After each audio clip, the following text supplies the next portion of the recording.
A mulher aprende em silêncio, com toda a submissão.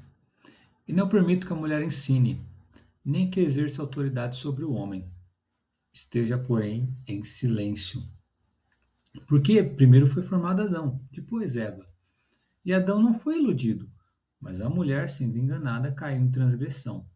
Mas ela será salva tendo filhos, se permanecer em fé, amor e santificação com bom senso. Essa é a passagem de 1 Timóteo, que a autora ela propõe a reinterpretar. E aqui o que acontece? Nessa leitura de 1 Timóteo, tem alguns elementos bem complicados, né? A autora, ela primeiramente vai colocar que o contexto aqui é um contexto na cidade de Éfeso, onde as mulheres estavam oprimindo os homens, né? Não, ela não usa essa palavra, mas uma espécie de feminismo, e não queriam ter filhos, né? Uma das razões que ela vai dar é pelo medo de morrer no parto. E o que ocorre é que essas mulheres também elas estavam com um problema com uma heresia sincretista, voltada ao culto para Artemis. Então ela dá todo esse contexto para montar uma narrativa, tá? Que eu vou dar a seguir. Eu só vou fazer alguns comentários sobre Timóteo. Primeiro que não é isso, tá? A ideia de Timóteo. Se existir uma heresia, uma coisa ali para esse mundo grego, não é sincretismo, mas é ascetismo, que é diferente. Esse ascetismo, inclusive, proibiu o casamento, então não é uma questão sobre ter filhos, é só uma questão sobre satisfazer os desejos da carne. E, e feminismo, ou qualquer palavra que a autora tenta colocar ali no primeiro século, é praticamente muito irrisório, muito difícil de acreditar. É interessante porque, assim, a autora ela vai dizer que essas ideias estão nas páginas 150, na página 258 do livro. E a autora também, aqui em Timóteo, uma coisa que ela faz que eu, quando comentei que ela tem espantalhos ou até extremismos que ela usa para colocar, ela faz muito isso, está no livro. Ela vai dizer que a maioria dos estudiosos contesta a autoria paulina. Sim, a maioria dos estudiosos. Eu não sei que maioria é essa, né? Porque a maioria que eu já li não vai contestar. O problema é que ela fala isso sem ter referência, tá? Está na página 316 do livro. Ela não dá referência quem é essa maioria, né? Pô, se a maioria podia citar, mas não dá. É um erro dela não dar referência. E aqui ela ainda vai usar um espantalho, que é aquela tática que eu falei de uma falsa ideia para se bater. Que para ela, a maioria dos leigos acha que foi só Paulo que escreveu suas cartas. Que Paulo não tinha um amanuense ou um escriba. O que na verdade isso não é questão de ser leigo, é questão de você ler com atenção, porque Paulo em várias cartas fala eu e Silvano, eu e fulano, eu e Timóteo. Paulo várias vezes ele mostra nas cartas dele que não está só ele. E aí talvez você não, né, numa leitura simples, você não pega o que ela está querendo dizer. Ela está tentando montar todo um contexto para descredibilizar a Bíblia, para dizer, olha, para Paulo ter escrito isso, acho que não foi ele. Muita gente contesta. E outra, tá vendo? Tinha gente junto com ele, né? Por quê? Ao longo do livro, ela está montando a imagem de um Paulo contracultural, de um Paulo para frentão. E essas palavras que eu acabei de ler agora não condizem com isso. Essas palavras que a gente acabou de ver agora não condizem. Então é como se Paulo fosse para frente, mas do lado dele tivesse um machisto, né? Tivesse o machistinho ali do lado dele, e aí tem que fazer desse jeito. O que assim é, né? Não vou nem comentar esse trecho, só vou lembrar que a Bíblia é inspirada por Deus. Deus preserva, Deus guarda, essa é a palavra de Deus. Ponto final. Ela tem até outras táticas, como eu comentei, ela vai dizer que essa carta de Timóteo também é extremamente situacional, né? Lógico que ela está dizendo que é isso para dizer que talvez essas palavras só servem para isso. Mesmo ela reinterpretando, ela não quer levar como palavra divina que vale para tudo. Ela não ousa fazer isso, não é? Então é bem complicado. O que que nós temos aqui nessas duas passagens, tá? Nós temos também uma afirmação dela dizendo que é uma passagem obscura e que Romanos tinha que ter preferência hermenêutica sobre ela. Isso é um erro. Até porque você vai ver aqui que essas passagens são complementares, né? Romanos está deixando bem claro que todo corpo tem diversas funções e todo mundo tem que ocupar as funções no corpo. Mas, o que a gente vai ver inclusive a seguir, tem função que é só para a mulher mesmo. E que ela vai fazer maravilhosamente melhor que o homem.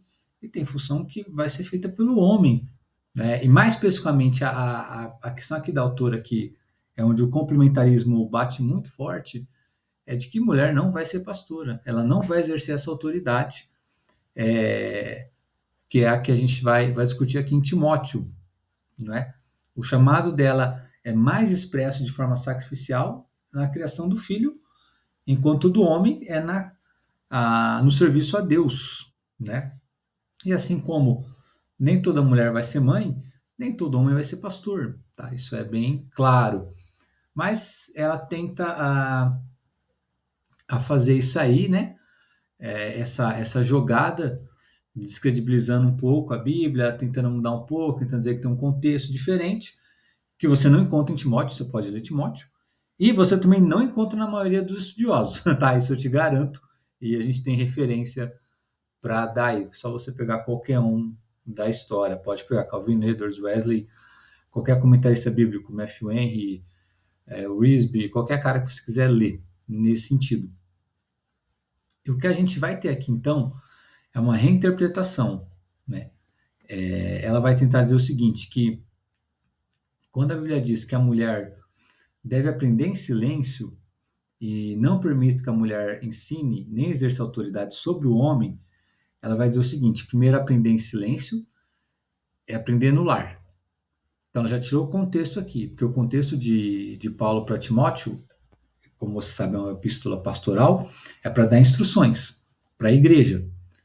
E aqui ela já tirou desse contexto. E quando vai dizendo que a mulher não deve ensinar sobre o homem, nem exercer autoridade, o ensinar ela ignora, né? Mas o exercer autoridade, ela tenta forçar aquele contexto feminista que eu comentei ali, né? Ela não usa a palavra, tá? Feminista na minha conta. Que é o seguinte, essa palavra no grego é autentel. Talvez você reconheça ela, né, como hoje autêntico, né? Ela tem um desenvolvimento lexical para isso. E o que a gente tem aqui de problema na visão daqui da autora? Primeiramente, que essa palavra ela é o que a gente chama de rapax legomenon, né? Quer dizer que a palavra aparece uma única vez. Então, assim, para quem ainda fala de hermenêutica, ela fala isso no livro dela sobre regras hermenêuticas, preferência, isso aqui está errado. Ela montou todo um contexto em cima de uma rapax legomenon, e como a palavra só aparece uma vez na Bíblia, é fácil você dar a ideia que você quer, né? Que ela vai dizer que essa palavra quer dizer abusar ou dominar. Então, é como se Paulo estivesse dizendo que a mulher não pode dominar sobre o homem. Isso no século I, onde infelizmente os homens dominavam muito sobre as mulheres e faziam coisas muito piores. Então, para você ver como que o contexto é invertido, não é? Eu também vou ser acadêmico como ela, vou dizer só que é historicamente implausível essa afirmação dela. Ah, e aí, como que ela vai reler o texto? Olha que interessante. Então, ela vai dizer o seguinte, que uma mulher deve aprender ensino sólido no lar, em silêncio, com toda a sujeição. Ou seja, Paulo, em vez de ensinar Timóteo a pregar no culto, está ensinando Timóteo a ir lá e meter o bedelho no lar para falar como o cara ensina a esposa. Sendo que Timóteo podia fazer isso do púlpito. Estranho, né? E que a mulher não deve dominar sobre o homem. Né? Que não é isso. Até porque na continuidade vai dizer que ela esteja em silêncio. Né? Então, não a domine, mas fique quieta, é meio estranho. Não é? Ela está querendo dizer que, na página 345, ela diz porque a mulher estava liderando o homem dentro de casa. Que não existe isso, tá?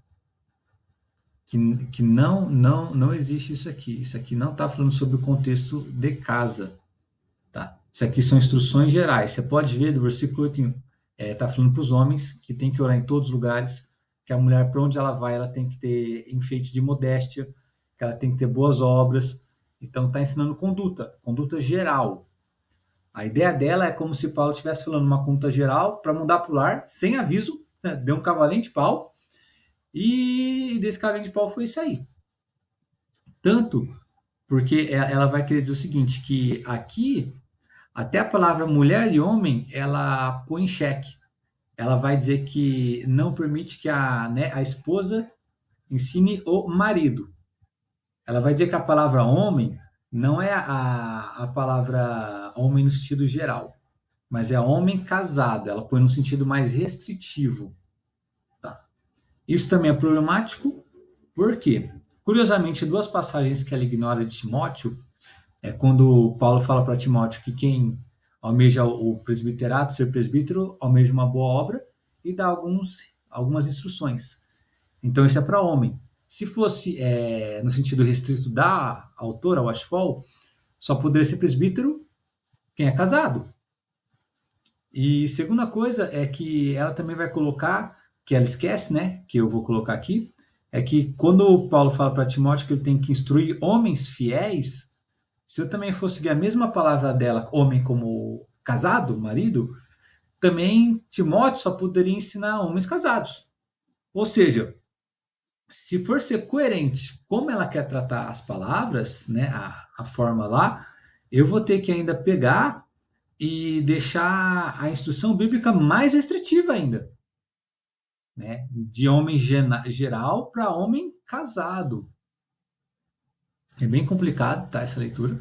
Ela, inclusive, vai a seguir aquela versão que eu estou lendo em NA, só para vocês saberem. Vai dizer que Adão foi formado primeiro que Eva, como eu já disse, ela ignora isso, né? Falou que não tem nada a ver, ser primeiro, depois Eva. Mas Priscila Aquila fez sentido para ela e tantos outros ali ela vai querer, nossa, citou uma mulher, meu Deus do céu, né? É igual a Júnior, virou um apóstolo, só de ter o nome citado, e Adão ser primeiro que Eva não significa nada. Então falta se ver aqui, coerência é claramente um livro parcial e não igualitarista, né?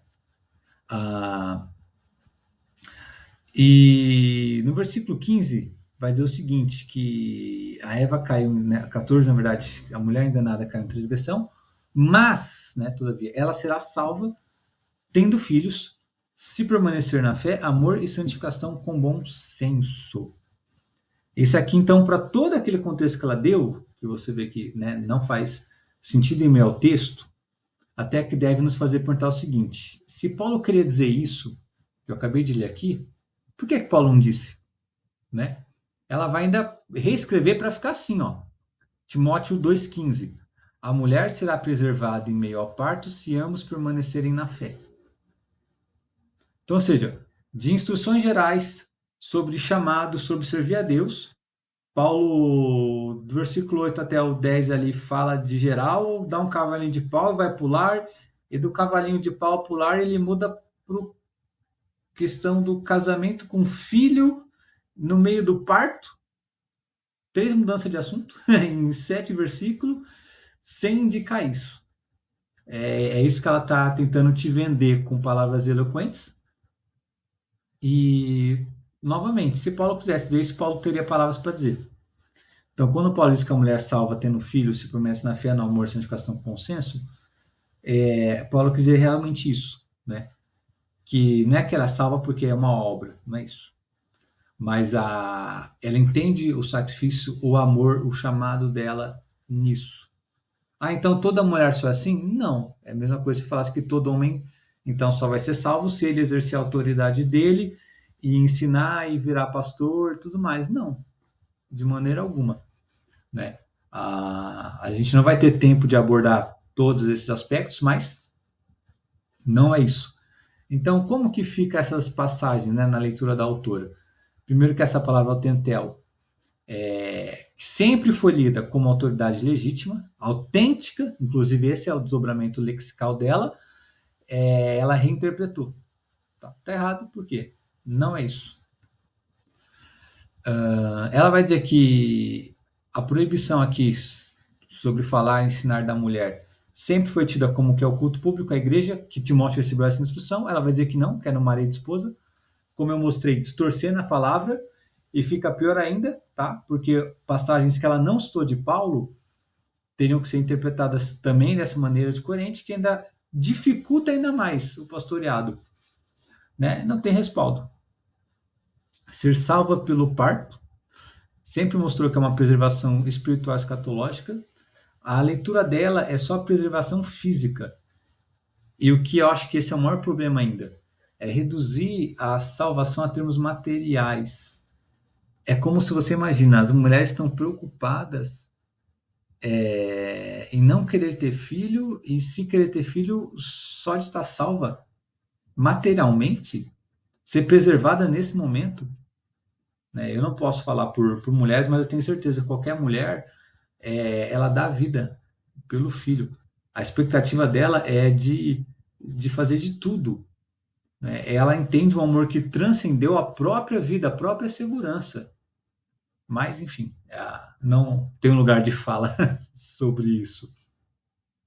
E é lógico que é o que acontece, é que essa instrução, então, que sempre foi normativa temporal, como a autora mesmo diz, fica extremamente situacional. O que nós temos aqui é um relativismo da autoridade bíblica, tá? Onde, então, quem mandou foi o contexto, né?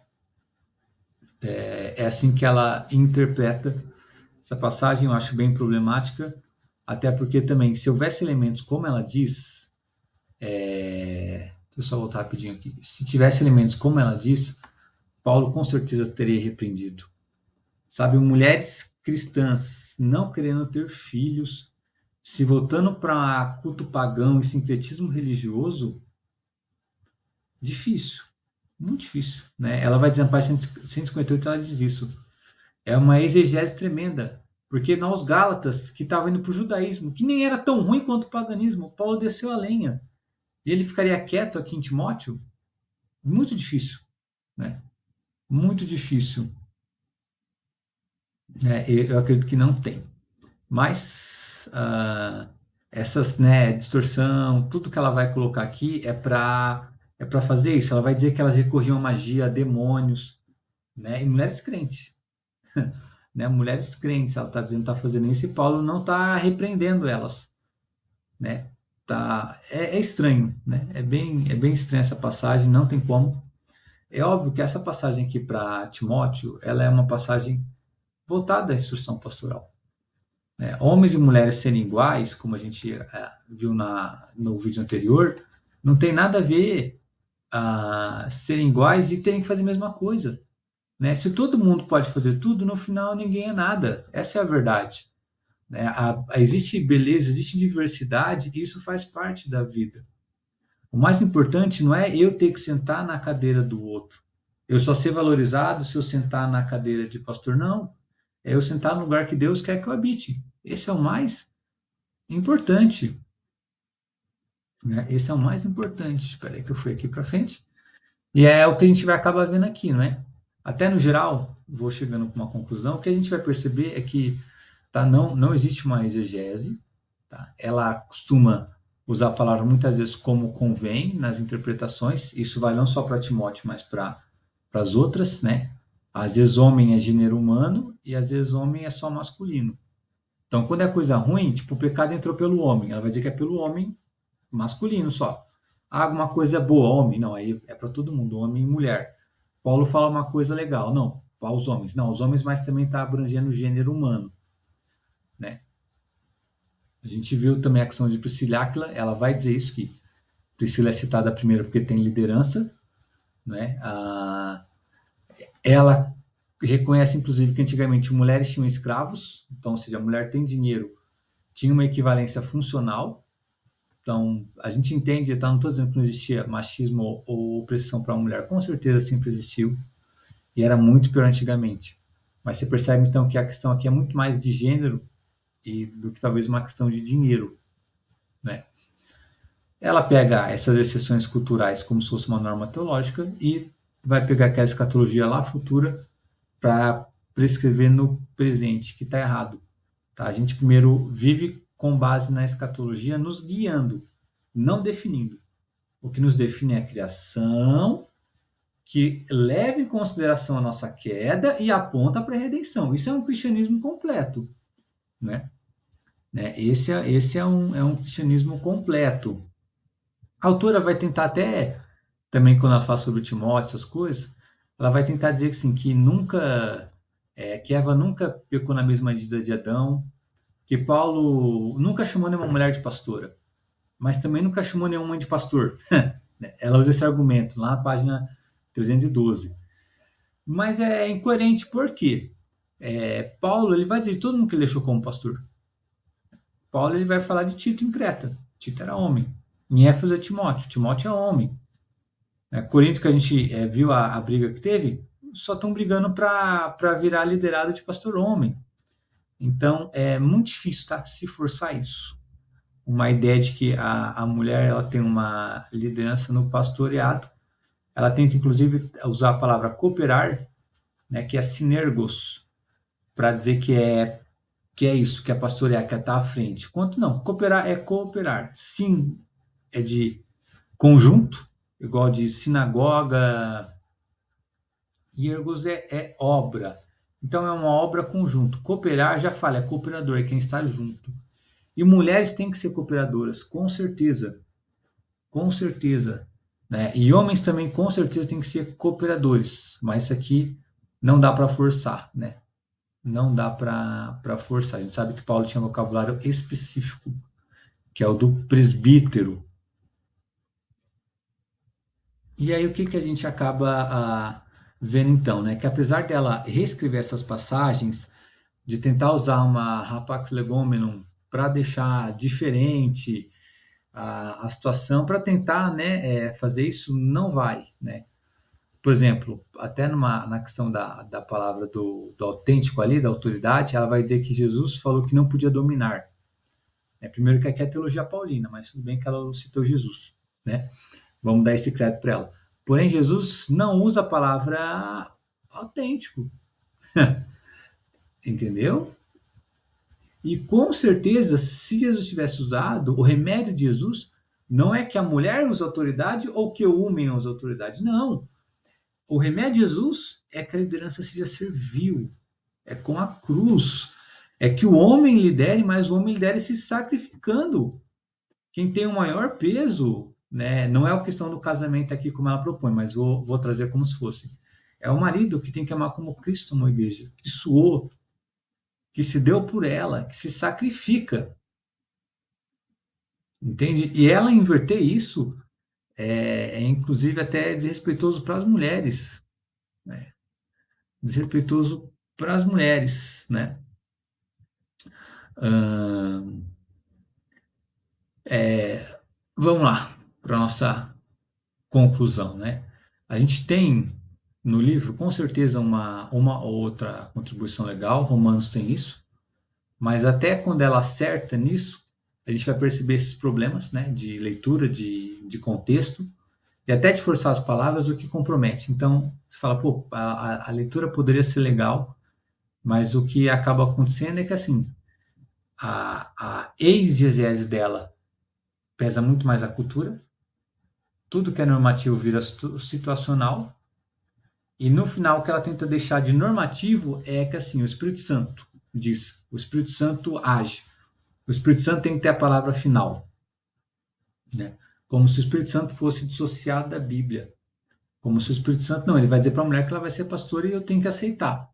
Né? Ela tenta até usar um argumento que se o homem sente que ele pode ser pastor, ele pode. Por que a mulher não pode? E não é bem assim. Né? Tem um monte de homem que é recusado a pastoreado, mesmo dizendo que sente. Um monte. Né? Não tem cabimento ou equivalência. Só que, obviamente, tudo isso, não é? Os acréscimos, colchetes, os talvez dela, os presumivelmente, tudo que ela coloca, deixa tudo com um tom muito mais sofisticado, né? Mas no final é exegese. Então ela, na minha opinião, tá? Na minha humilde opinião, ela não faz uma nova leitura de Paulo correta.